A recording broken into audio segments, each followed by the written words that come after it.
Welcome back, Patriots. And let me tell you, a lot of people in the state of California do not like Gavin Newsom. The guy is driving the state into the ground. We're already the highest tax state in the union. This guy wants to tax us more. He wants to implement more tax. I mean, how much more are you going to tax the people? But I blame the Democrats because they love higher taxes. So we're going to see what happens with this. But what I'm finding out, a lot of Democrats don't like Gavin either. The question everybody has, and that I keep seeing over and over again, even if the content has nothing to do with this, a lot of people keep mentioning that they think the voting is rigged in the state of California because we have a no voter ID law. The question is who's voting? And who's allowing Gavin to stay in office? Because we tried to recall him a couple times. I think another one might be coming up, but be careful. You might be thinking, what does this have to do with me, Brad? We don't care about you idiots over there in California. I told you this, and I'll tell you it again. Kamala Harris was running for president. Guess where she's from? My home state. She was also vice president, the border czar. Look at the job she did down there. Didn't she just clean that up? Of course she did not. She couldn't clean up California. She couldn't clean up the border. You think she could clean up her own messies at home? I don't think so. Now, where is Gavin from? California. And what do you think he's going to do in 2028? He's going to be running for president. This guy's doing everything he can to make himself look good. He's even gaslighting his own people. But that's nothing different. You already know that. Good to see you, Patriots. Good morning. Let's jump right into the news. We have here the morning brief where Qatar, Force One, and Trump's consequential drug price plan is what took place yesterday. And quite frankly, has the left all up in arms for some reason. We covered a little bit of this yesterday morning, but in case you missed it, we're going to hash it out really quickly and then jump into the big news where Donald Trump is in the Middle East. President Donald Trump signs an executive order to stop Big Pharma from charging Americans more than their European counterparts. Stocks surged yesterday after tariffs are slashed as the United States and China announce a temporary truce in the trade war. And Air Force One needs an update. Will Trump accept the offer of a $400 million flying palace from Qatar? Now, I thought this flying palace was a spanking brand new airplane. Turns out the thing's like 13 years old, so it's a kind of old, and I don't trust it. I think the thing is bugged, and who knows what is stashed in all the electricals in that plane. Don't trust it. Trump, you can take it, but I wouldn't use it. Well, folks, it's Tuesday, May 13th, and here's the news of the day that you need to know about. So, Trump EO, executive order to lower drug prices, which we saw. Trump has his newest executive order would lower drug prices in the U.S. up to 80% by implementing the most favored nation policy, cutting out industry, middlemen, and compelling the European Union and other allies to pay for research and development for various drugs. He argued that since other nations set price controls for drugs, it's been America that's left taking on all these research and development costs. There's probably some truth to that, actually. Starting today, the U.S. will no longer subsidize the healthcare of foreign countries, Trump said.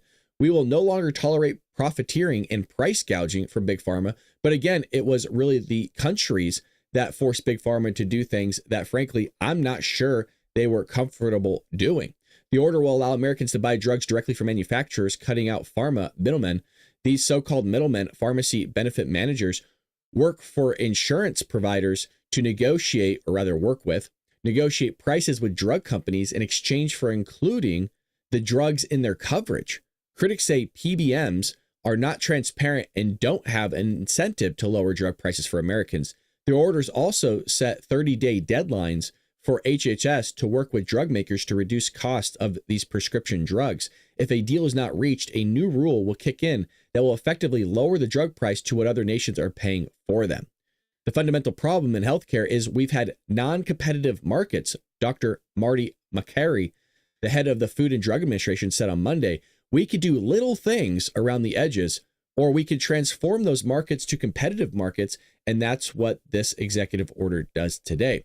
Democrats who as a general rule, have opposed President Trump's policies have remained mostly silent on this executive order, because this is something they couldn't do themselves. This is something a lot of people couldn't do. And by the way, this is something Trump has actually tried multiple times. I believe this is his fourth time trying to do something like this.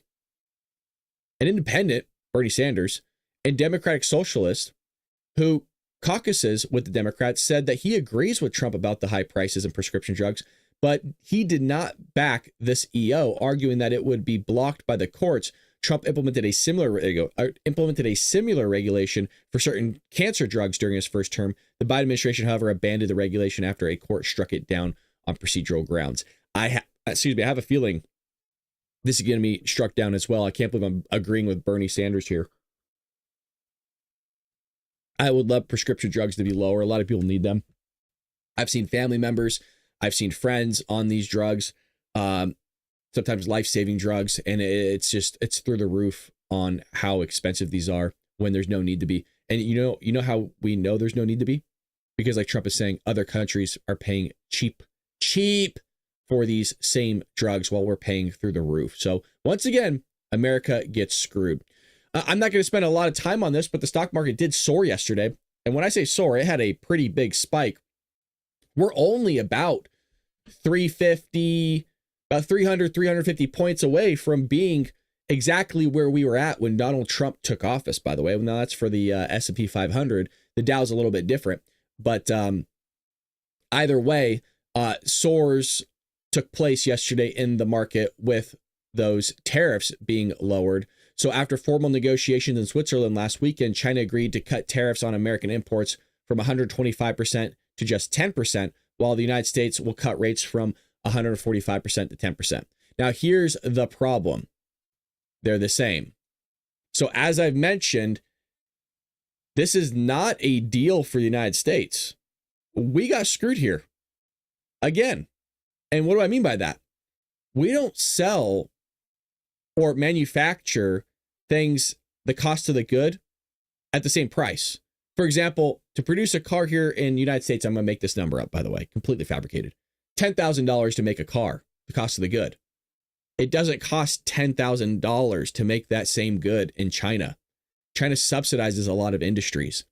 China pours a lot of money into these industries. So that car really costs $5,000 in China.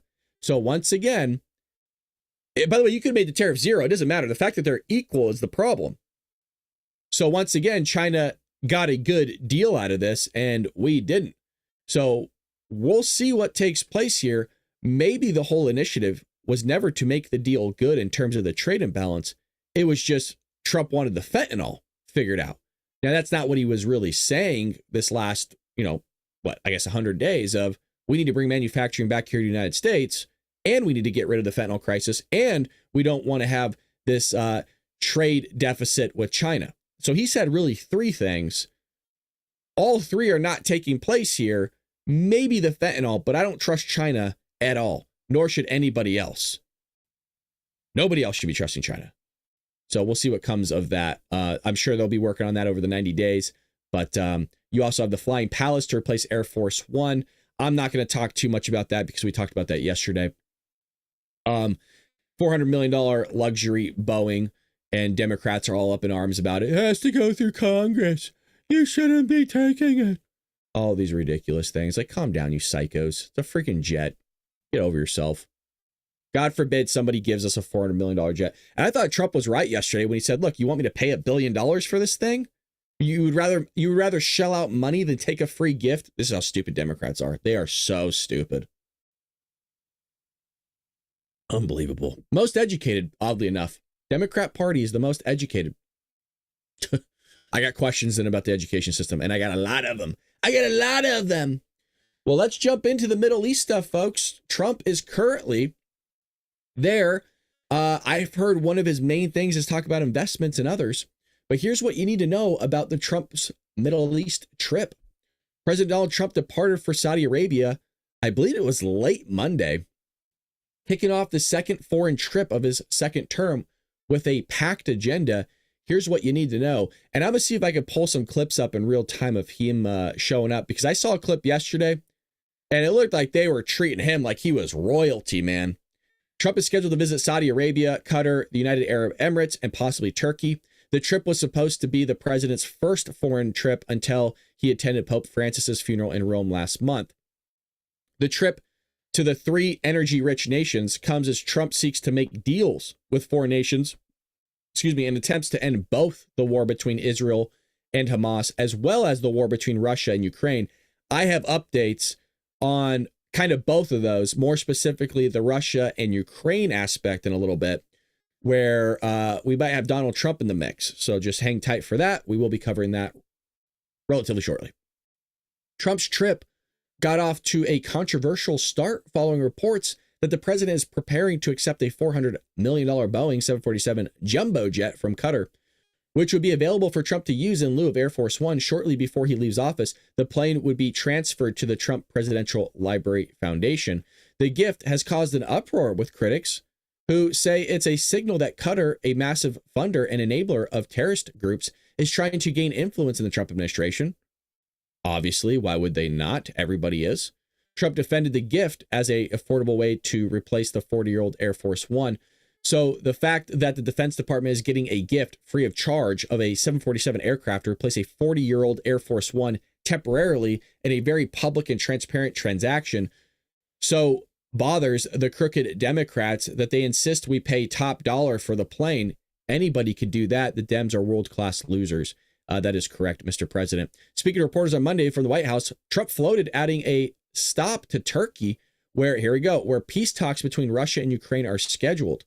I would fly there if I thought it would be helpful, Trump said about the meeting where Ukrainian President Vladimir Zelensky is slated to meet face-to-face with Russian President Vladimir Putin. Again, I got a little bit of a story on that in a moment.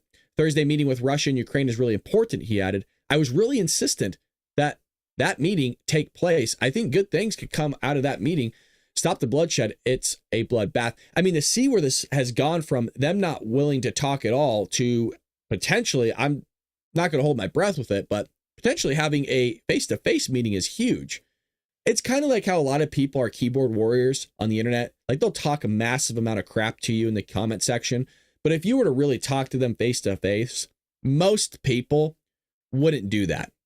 So when you're talking to somebody face-to-face, it brings an element of humanity to the situation, to the conversation, and people just act different.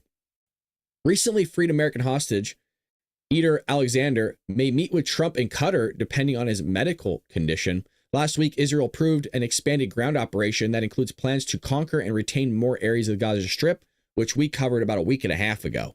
The plan, named Operation Gideon Chariots, will go into effect if Hamas fails to make an agreement with Israel by the end of Donald Trump's visit to the Middle East this week. I don't know when he comes back, but the clock is ticking. They better figure it out, or else, man, they're going in and they're going to go in hot. Israel announced it will be sending a delegation to Qatar on Tuesday to negotiate a hostage deal. During his first term, Trump built strong ties with several Gulf states, which led to the signing of the Abraham Accords between the UAE, Israel, and Bahrain. Trump has expressed interest in expanding the agreement to include Saudi Arabia, but the ongoing war in Israel has complicated those efforts. That is absolutely correct. Saudi Arabia did not receive a possible win this week after the White House dropped demands for Saudi Arabia to normalize ties with Israel as a condition of receiving U.S. assistance in starting a civilian nuclear program. In March, Trump announced that Saudi Arabia committed to investing $1 trillion in the American economy, which is huge.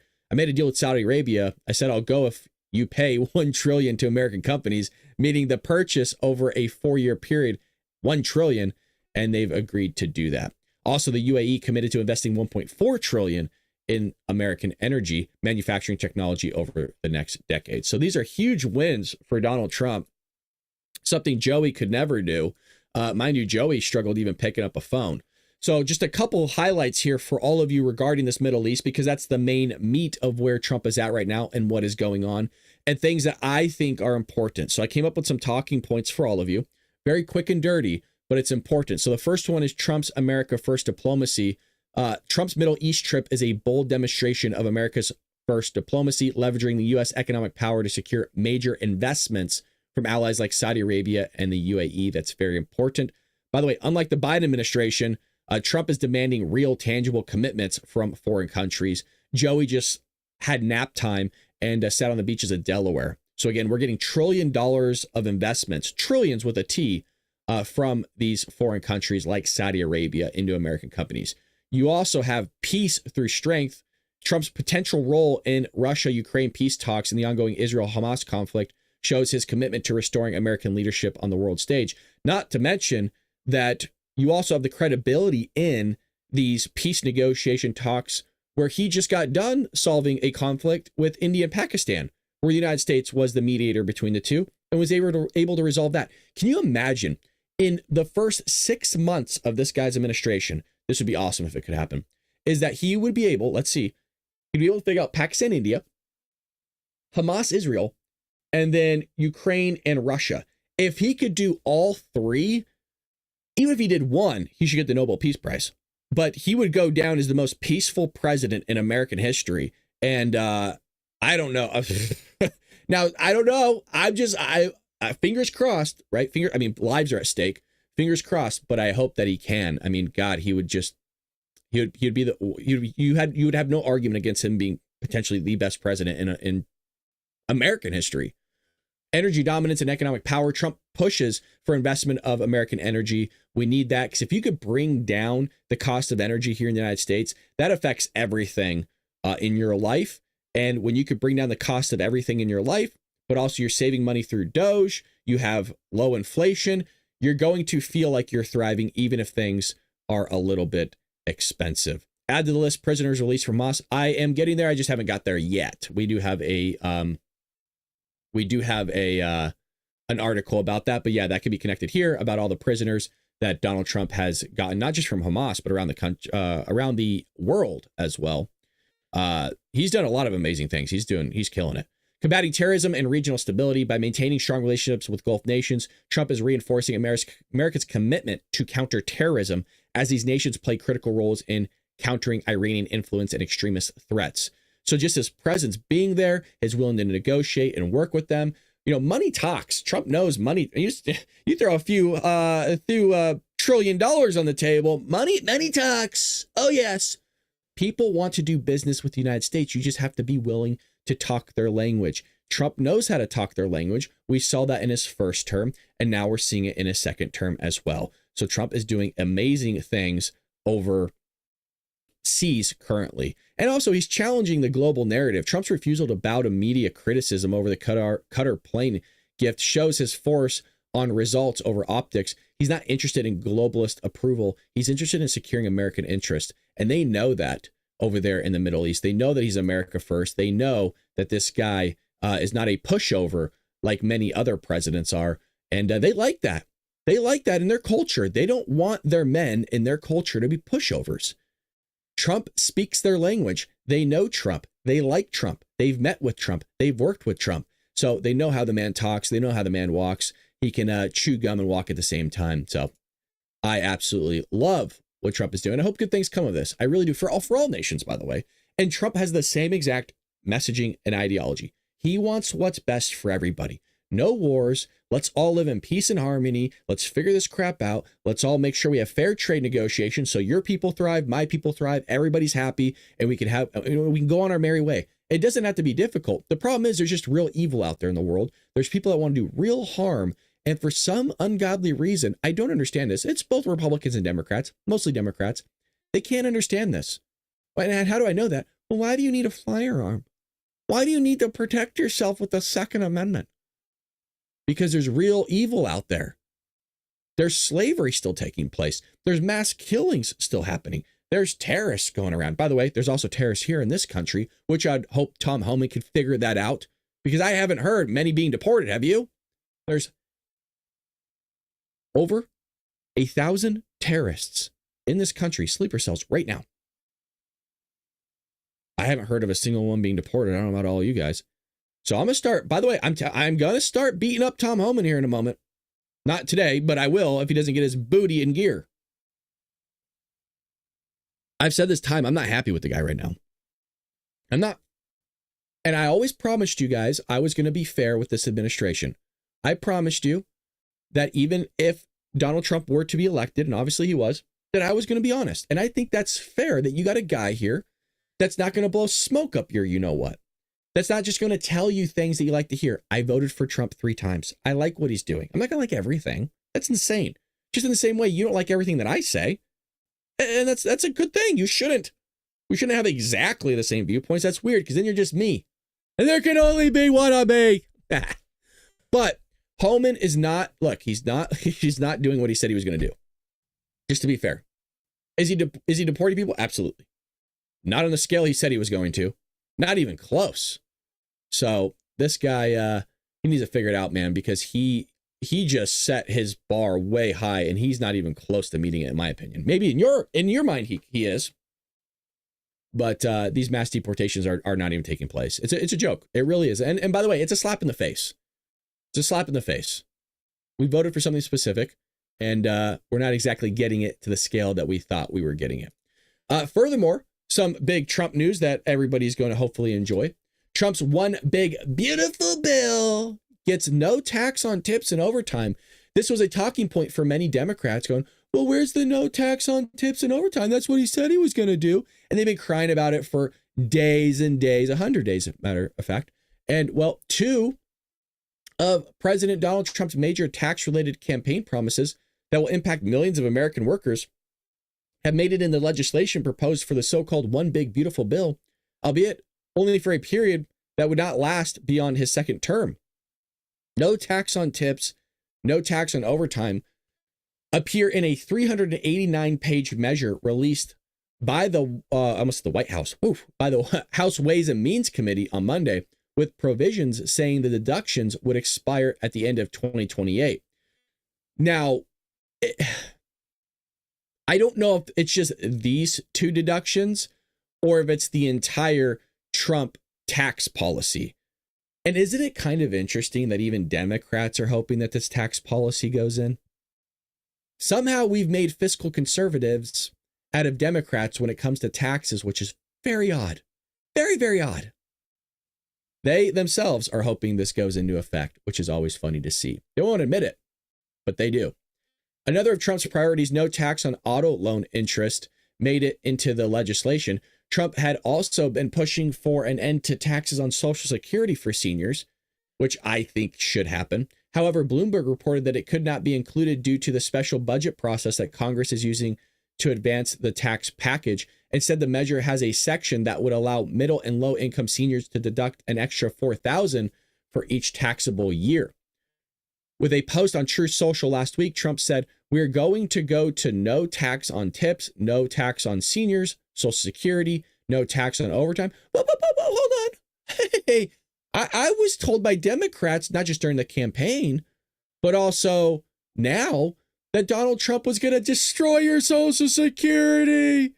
He was going to ruin it. Right? We all heard it. We were here together. We've heard how much footage have we watched of them saying that garbage? You saw it during the campaign with the debate with Biden. You saw it with the debate with Kamala Harris. You still see the Democrats taking to the steps of the Capitol, shouting to the skies with nobody out there listening.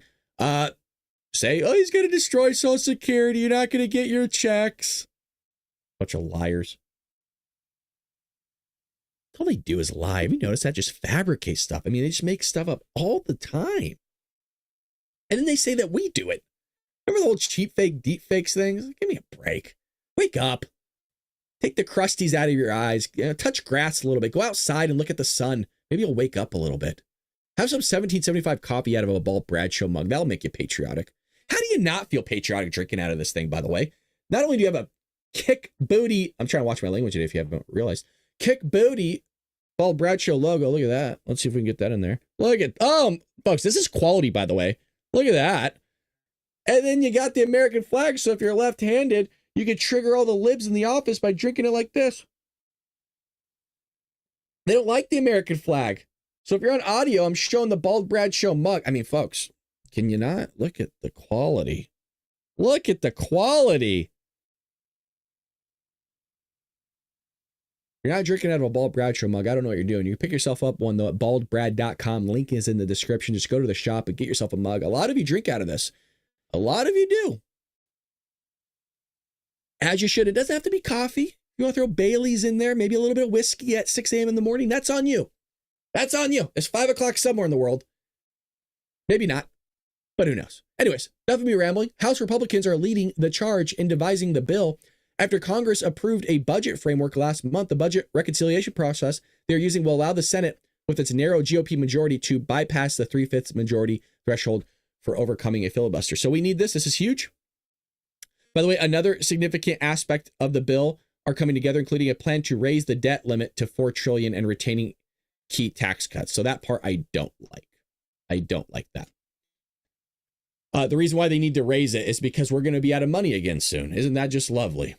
And we're kicking the can down the road. But don't worry. Me and Jeff, who have been in some TikTok lives, who's also a viewer of the show, also a moderator over at YouTube. Appreciate you. Thank you for volunteering, my friend, volunteering your time. We were told you don't have to pay that debt off, that you could just print more money. Yeah. No, it's a great idea. Yeah. You can't, by the way, you can't talk about a national debt like it's personal finance because there's no correlation, there's no relation, is what we were told by these progressives. People are idiots. It's freaking, it actually is, it's mind-blowing. And then they'll scream at you and call you names as if you're a knucklehead, as if you're a boom boom idiot. Something that's not a boom boom idiot, something that's not a knucklehead. We have a sponsorship here from Rumble. They're doing things right over there. They're trying to build something great. YouTube's been around for like, what, 2 decades? Rumble hasn't been around for 2 decades. They've been around for pretty much a decade. So when Rumble first started in 2013, they built a platform for small creators such as myself.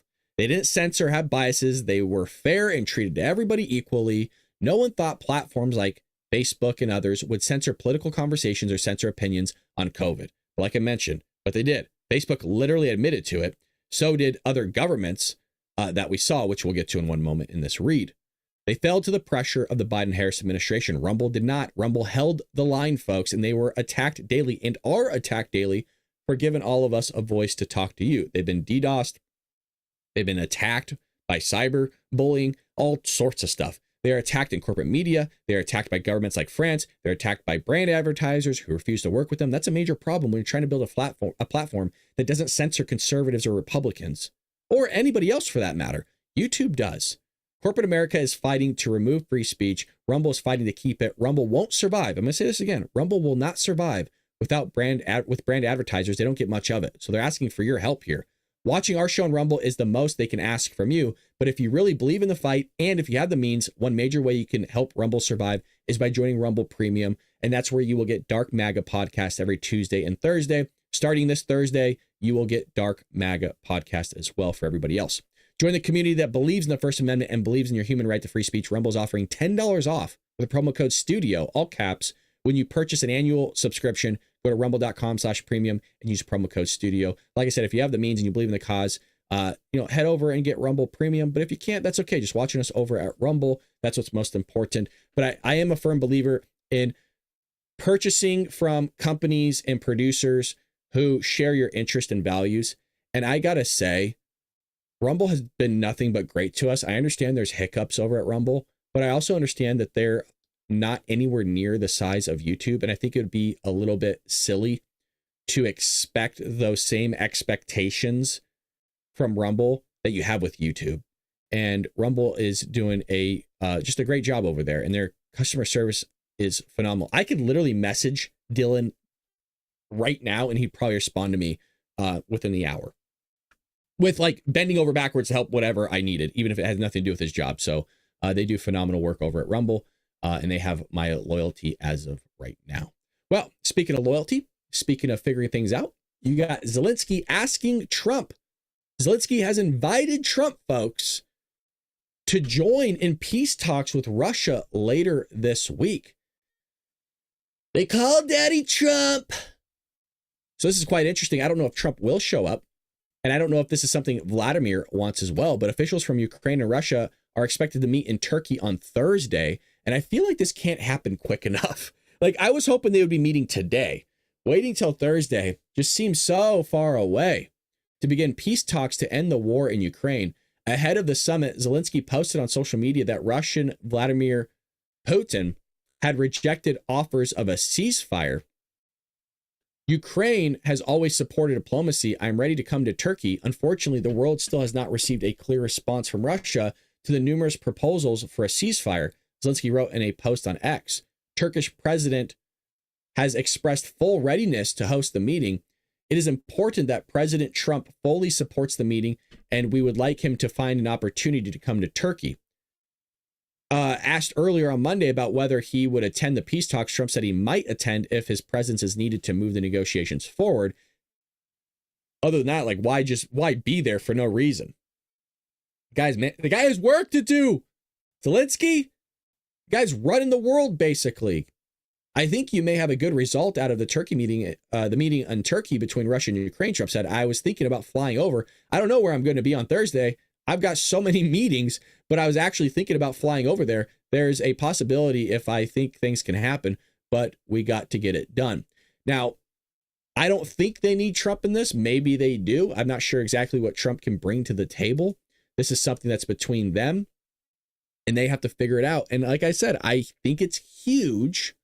Even if they don't come to a peace agreement, I almost sounded Chinese there. The peace agreement, I think there'll be at least some common ground a little bit, even if that's one sentence. I think there'll be something. When you're meeting with somebody face to face, it's really hard to be an a-hole. Not to mention that you're both killing each other. Not. Oh, I shouldn't even say that. They're not. They're cowards. They're allowing their own people to be killed for soil and land. And look, we've done the same thing here. Not for land, but for oil. You know, you got the whole, well, allegedly, right, the weapons of mass destruction from the Bush administration going to Iraq. Now, I'm lucky. I was too young to agree with that or not agree with it. So I didn't have any skin in the game in that one. But a lot of people did agree with Bush's invasion of the Iraq. Let's get into a little bit of domestic territory here. We've been talking for 37 minutes on foreign stuff, and rightfully so, because that's where Trump is at right now. I think it's only fair to give you some talking points, see what's going on with this Middle Eastern trip, as well as talk about the wars that are taking place. Now we have Newsom, who I'm telling you, I think he's going to be running in 2028. The reason why I say that is a lot of things he's doing here in our state just so happen to be a massive reversal. All of a sudden, like a snap of a finger, all of a sudden, just a huge reversal of what he's been doing for like the last decade plus. So here we go. Democratic Governor Gavin Newsom on Monday called on cities to ban homeless encampments from public property using billions in state funding as leverage. You hear that again? He's calling on cities to ban homeless encampments all of a sudden. So I've showed you video of these tent cities that are on the side of, they're just on the sidewalk, and they're multi-rooms. And what they're doing is they're stealing power from the light posts so you can see when you drive or walk around at night. They're stealing the electricity from there, and they have living rooms, they have gaming rooms. And when I'm talking about living room and gaming rooms, I'm talking fully furnished, where they will have dressers, bedding, lamps in their rooms, $500, $600 gaming chairs, the same setup that I have here with multi-monitors and a game. They have all of it. And you're like, well, Brad, I thought they were homeless. Yeah, they don't have a home, but they still have all this stuff. It's the wildest thing you ever see in your life. And he allows all this. And the Democrats in the state love it, by the way. They love watching people doing drugs. They love watching people doing fentanyl and having the fentanyl crawl in front of their kids. They love watching older men walk around Hollywood Boulevard naked. Don't let them say otherwise. They vote for this stuff. They love it. They get off on it. It's the weirdest thing you'll ever see. The Democrats in the state, they will say something and vote the complete opposite. What do I mean by that? I don't like crime. I don't want anybody to be hurt. I don't think anybody should be harmed by crime. And then they vote in Prop 47 that just makes it basically a misdemeanor, a slap on the wrist to do smash and grabs. So now everybody's being smashed and grabbed. Their stuff. When I'm saying people are literally getting their tushies kicked. I'm trying to be careful with my language. I'm gonna keep saying that because I think I'm doing good right now. I'm hitting a no-hitter. They're actually being beaten, some of these people, when they're being robbed. So I don't like that. But then why are you voting for things that are like that? Do you like a guy doing the naughty nod in front of your child when you're just on vacation? Do you think people want to see that? oh, they just need a place to walk. Who are you to say they can't do it outside? Why do you think I'm saying all these phrases like this? Because this is what people say in California. And by people, I'm talking about Democrats and progressives. They need to be in a padded room. I don't know what's wrong with these people. I don't know what happened. I don't know if they fell off a balcony, like a one-story balcony when they were a kid. I don't know if their parents kicked them in the head. Something rattled the cage. Something went wrong up here. I don't know if there was smoking while pregnant. I don't know if they were doing methamphetamine. I don't know what happened. It's the oddest thing you'll ever see in your life where Democrats in the state of California are for these tent cities and all the terrible things that are going on. So check this out. The guidance from Newsom and here you go. Oh, here you go. You all buckle up. I called this. I'm calling it 4 years in the future. An early contender for the 2028 Democratic presidential nomination.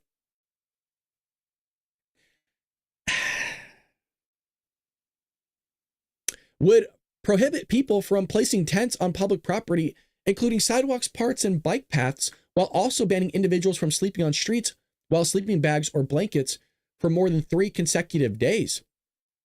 What are you going to do to stop them, Gavin? You're going to take them off the streets, which you should already be doing already? What are you going to do about it? You ain't going to do anything. Now, one thing that's not covered in any or many articles, do you guys want to know what happens soon? Yeah, come here. Come in. I'll come back to this, I promise. I got a lot to say. Come here. You guys want to know what happens very soon? You want to know why he's doing this? For 2 reasons. 2 reasons. Well, the first reason is he's running for president soon. In like 3.5 years, probably in 2 years to be realistic. Yeah. What's the other reason? Well, we're hosting the Olympics in Los Angeles. You can't have all those homeless people whacking it off in front of the media, in front of these tourists. Are you crazy? You got to get rid of them. Yeah. Yes. We are hosting the Olympics in Los Angeles. That is absolutely correct. All of a sudden, he wants to clean the streets.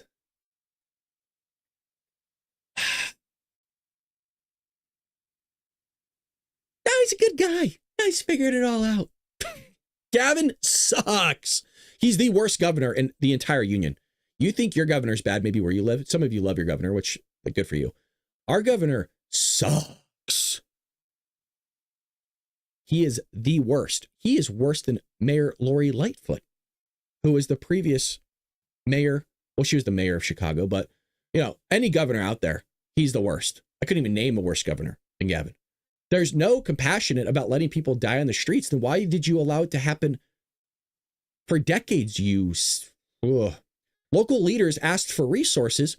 We delivered the largest state investment in history, and it did nothing. Homeless got worse, you knucklehead. They asked for legal clarity. The courts delivered. Enabled by last year's Supreme Court ruling that upheld an Oregon law banning camping on public property, the guidance represents a notable shift in Newsom's approach to managing homelessness.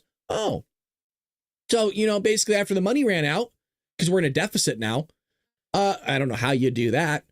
Well, now that the money ran out and that his friends' pockets are also full, hey, let's start cleaning it up, I guess. We'll start figuring it out. Now we're giving them a model they could put to work immediately with urgency and with humanity to resolve encampments and connect people to shelter, housing, and care. The time for inaction is over. There are no more excuses.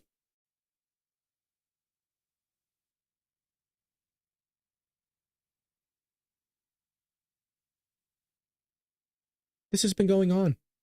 He's spent billions of dollars on homelessness, and nothing's changed. However, Newsom's ordinance specifies that no one should face criminal punishment for sleeping outside when they have nowhere else to go. Well, they do have other places to go. They have churches. They have actual shelters everywhere that we're paying with our money in some cases.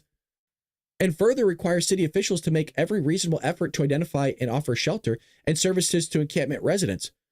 What if they don't take it, Gavin? What if they don't clean up their tents? What are you going to do about it, Gavin? Absolutely nothing. Newsom is unable to compel municipalities to implement the ban, but he has pledged approximately $3.3 billion in state funding to cities that adopt his guidance. The model ordinance would allow for enforcement that officials hope could begin to reshape California's urban landscape without running afoul of a legal precedent. Encouraged by California voters approving a Newsom-backed measure imposing strict restrictions and requirements on counties to spend on housing and drug treatment programs to address homelessness. You have so many idiots in the state. You really do. You got a massive amount of idiots. It's almost like their father had a steel-toed boot and you're just sitting there acting a muck and you just got it right in the temple and you grew up and you became a Democrat. Just rattling your head. You could hear the marble-sized brain just rolling around in that empty head. A 2024 statewide audit found that Newsom's government has spent. Mic check. Mic check. Come here. Get close. Plug in those headphones. Turn me up a little bit so maybe your coworkers can hear me. A 2024 statewide audit found that Newsom's government had spent $24 billion with a B to address homelessness since 2019. This dude spent $5 billion a year, roughly. $5 billion with a B to figure out homeless. Only for the state to have a record homeless population. I'm like losing my breath saying this. I'm not exaggerating, by the way. This is wild. Only for the state to have a record homeless population of 187,000, according to Public Policy Institute of California. Those are just the people they can count.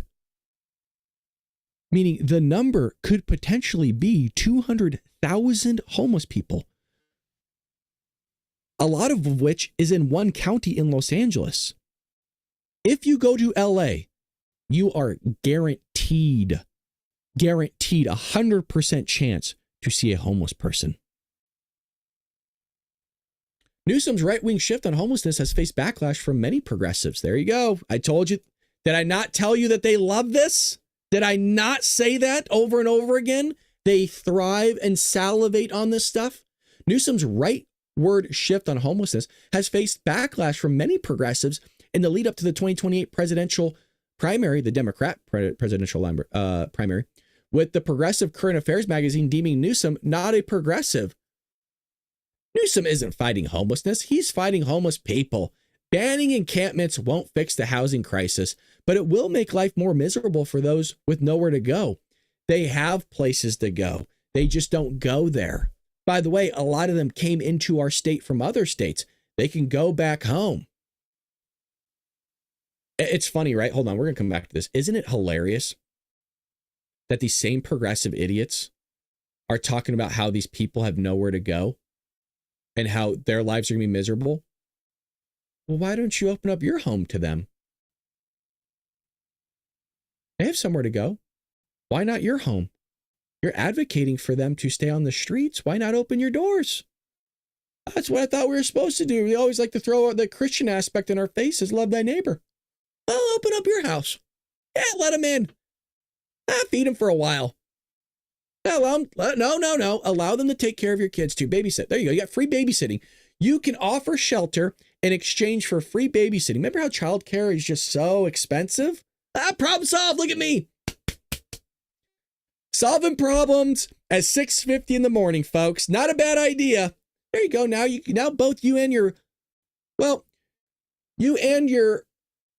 is it a husband to a husband, a wife to, I don't know. They're progressives. I don't know. I don't even know if they're real people. They sometimes cats, dogs, piggies. I don't know. Furries. Let them take care of your kids, your adopted kids. Allow them to take care of that. That's fine. Why not? They're good people. No, why not? They're good. Unbelievable. Here's something that's unbelievable as well. How is it that we're paying for everybody's missile defense systems? Like they're utilizing our technology to protect their airspace, but we don't have one. Now, one would say there is no reason to really have one. That's fair because we have the entire ocean. But now with a lot of these missiles, especially like China's hypersonic missile, which I don't know if that's intercontinental yet, but it would be nice to have a defense system. But we don't have one right now. We don't have a dome to protect us. But good thing is our tax dollars are going to other countries so they can have one. That's fun. President Donald Trump said Monday that the United States needs a missile defense system akin to Israel's Iron Dome. I agree. Not that we would hopefully we'd never need it. But I sleep a little bit sounder at night knowing that I have a defense system that's state of the art that's going to protect me. We need a golden dome. By the way, in this world, let me start that again. It's tough. It's tough reading something in Trump's voice. We need the golden dome, by the way, in this world. Though this world is a lot safer today than it was a week ago and a lot safer than it was 6 months ago, Trump said in the Oval Office. So here he is talking about the Golden Dome. Let's see this. Finally get to a video clip, 51 minutes into the podcast. Here we go. But even bigger than that, you're going to have to score that your cost for Medicaid and Medicare and just basically pharmaceuticals and drugs is going down at a level that nobody has ever seen before. It'll pay for the Golden Dome. I see the Golden Dome is there, see? That'll easily pay for the Golden Dome. And we'll have a lot of money left over. We need the Golden Dome, by the way, in this world. Although this world's a lot safer today than it was a week ago. And we just read that quote for all of you. So Trump jokes that the reduction of costs in Medicaid, Medicare, and pharmaceuticals could pay for the Iron Dome. That'll easily pay for the Golden Dome, and we will have a lot of money left over. Trump signed an executive order in January initiating the construction of the missile defense system that will provide the common defense of its citizens and the nation by deploying and maintaining a next generation missile defense shield. I absolutely agree with this. By the way, this is one of the main functions of government. I always find it interesting when progressives and Democrats and these libs, these snowflakes, complain about anything that has to do with military, even though it's one of the main functions of government, is to protect its citizens from domestic and foreign threats. I don't understand. By the way, there's a conversation to be had that the government should not be supplying entitlements. I mean, we didn't have entitlements all that much in the founding of this nation. It wasn't really till a Democrat president called FDR started implementing all these entitlement programs and is still to this day praised for it, even though it's the one thing that has really driven our deficit right into the ground. Now, one could say, or I should say our debt, but also our deficit as well, because we have to pour money into this bad boy. But, one could say our spending has also enabled it too. But over the past 40 years, rather than lessening, the threat from next generation strategic weapons has become more intense and complex with the development of peer and near peer adversaries of next generation delivery systems and their own homeland integrated air and missile defense capabilities. The order added that President Ronald Reagan endeavored to build such a system to defend against nuclear attacks, but his program was canceled before its goal was reached. I think this is a good idea. I think it's something that needs to happen because I want to be safe. Now, makes me a little bit worried because you also have people that want to go against something that's so great. Now, it's always important that some days when we don't show a lot of footage, we make it up. So we only showed one clip today. I apologize, but that's just the way it goes. I don't have anything else to add. Well, let's show a shot of, oh my God. Jesus. What was that? I had an out-of-body experience. I was floating above my body there for a moment, and I was still attached through spirit. And that's why I started slurring my words.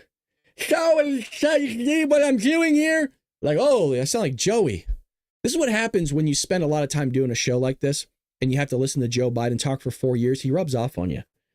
Sometimes metaphorically, other times literally, especially if you're a little tiny girl. Joey would, I can't go there. We're on YouTube. I apologize. Who's counting the clips? Not me. All right, here's Scott Jennings. Enough of me talking. Do you think it's not alleged discrimination that these people are facing in South Africa? I mean, the law there absolutely allows their property to be confiscated. They are subject to racial discrimination. Some have been subject to violence from some reports that I have read. I mean, we're talking about 50-something people, and the people who seem to be angriest about this today had no problem with 20 million coming here. Some of the worst people in the world coming here, including gang members and so on and so forth. So I don't have a lot of sympathy for the folks who are outraged today after what happened to this country over the last several years, over 50-something people who are clearly being discriminated against in South Africa. Well, the previous administration had priorities about who to let in, including, all kinds of folks who I would argue shouldn't be here. This administration, I guess, is going to set priorities about who not to let in. But let's just be honest about what those priorities are, right? And by the way, I'm a Democrat here. I did not defend the Biden administration on immigration. But you voted for him. So what it...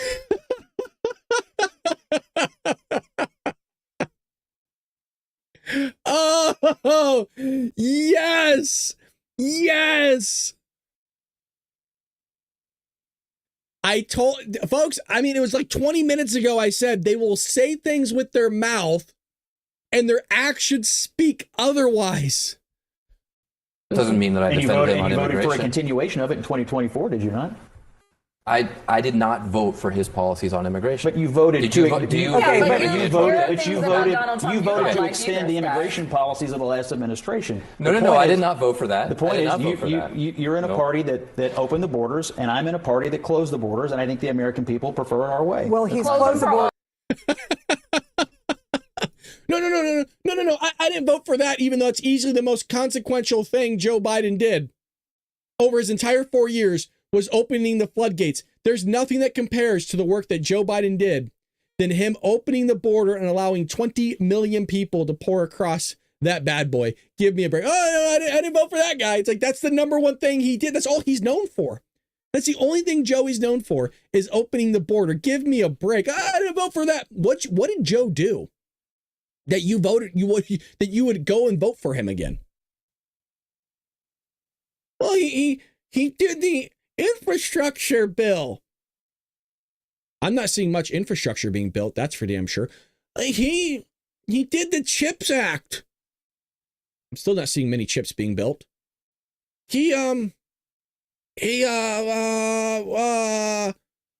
secured the border. No, he didn't. You're just as deranged as Joey is. Isn't that sad? But this is how these people think. And I'm glad it just so happened that clip worked out in my favor to make a point and prove a point to all of you. Absolutely love Scott Jennings doing the Lord's work out there. Donald Trump has visited Saudi. I don't even know if this can't be real. No way this is real. Everybody, this is what we've been waiting for. Let me collect my thoughts because I don't even know if this is AI or not. This is going to be worth it. Trust me, I'm not hyping this up. This is going to be freaking worth it. Do not drink any coffee.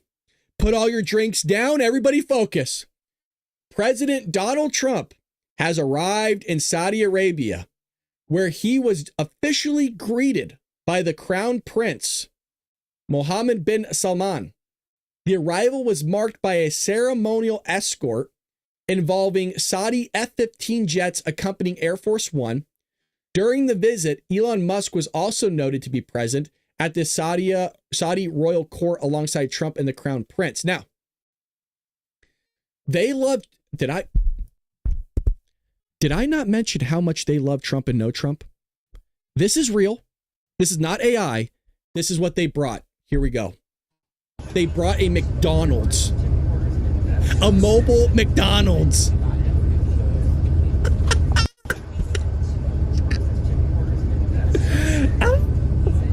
Isn't that great? The Saudis got Donald Trump a mobile McDonald's, I think. Well, there's a McDonald's store behind them, but look at this.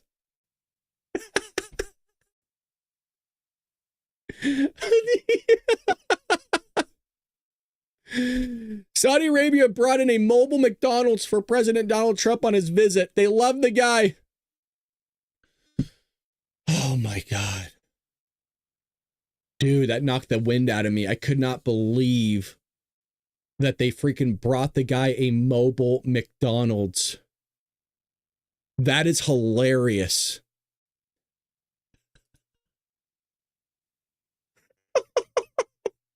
Jeez, dude. Oh. Gosh, man. We live in the best time for politics. You are never going to experience this for the rest of your life. That's why I said we're soaking this in as much as we can for the next 3.5 years. We are soaking in every moment of it. And this is one of those moments. So here was Elon Musk and Donald Trump meeting the Crown Prince there in Saudi Arabia, really bringing out the red carpet. Here's the F-15 fighter jets. Don't feel comfortable with this, by the way. I do not like this. I would rather this be our own jets I do not trust other countries. I don't care how friendly they are. I wouldn't even want British. I wouldn't even want the Brits jets next to Air Force One. Don't trust anybody with Trump's life other than our people. And even then, that's risky, right? Because it was our people that went after Donald Trump in those attempts. So here they were bringing Donald Trump down. Rip on the ears. I apologize. But there they were greeting Donald Trump. I'm not sure what's the significance of purple. Am I missing something here? It's so funny watching these guys with the cameras. I don't know why. It's just always weird to be seeing like the old school garb, but yet with like technology. I'm not trying to be rude. It just looks goofy to me. Like it's so like you just don't picture somebody holding a camera wearing the garb. You know, they're normal people just like all of us, but that's funny. So Donald Trump's there. By the way, he was being treated like royalty. Look at this, huh? Look at this. And the beast being escorted out, baby. United States, the flags.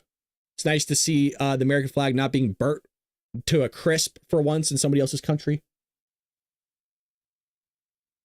But I mean, they polished the floor for the guy. So there he is, Mr. President. Look at all those people, huh? Folks, he is just being treated so freaking well there. I was watching clips yesterday, and it was just remarkable. Joey never got this. Oh no, Joey would never. Are you kidding? You kidding? Really? No. Really? No. Really? No. There you are, Mr. President. Damn, you look good, sir. Anyways, we'll be covering more of this tonight during Dark MAGA. This is the last night Dark MAGA is going to be closed off to premium members only. Starting Thursday, we'll have it open to everybody. If you're not familiar with Dark MAGA is where we put on the Dark MAGA hat and things get a little bit spicy in the chat. People could say whatever they want and it gets a little bit feisty, but we go over short form and long form videos. It's not where we're going over a bunch of different articles like we do during a podcast.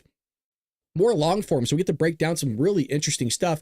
If you want to see what those long form videos kind of look like, you could see the 2 videos that I uploaded over at YouTube and get a little glimpse of that.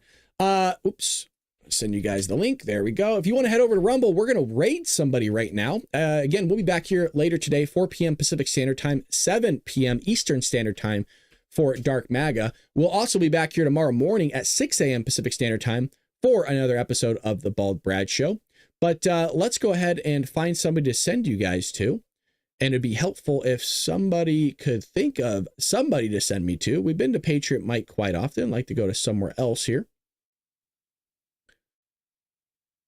But there's never any morning show, so we always struggle finding somebody to send you to. Worst case is we'll send you to Wendy's show once again, because Wendy does great work over there. You know what? Let's send you to Wendy. I like what Wendy does do. She does really great work over there.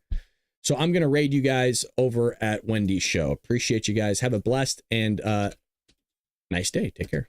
Appreciate you, parent. Appreciate you, Patriots, parents. Give me a break. Love you guys. Take care.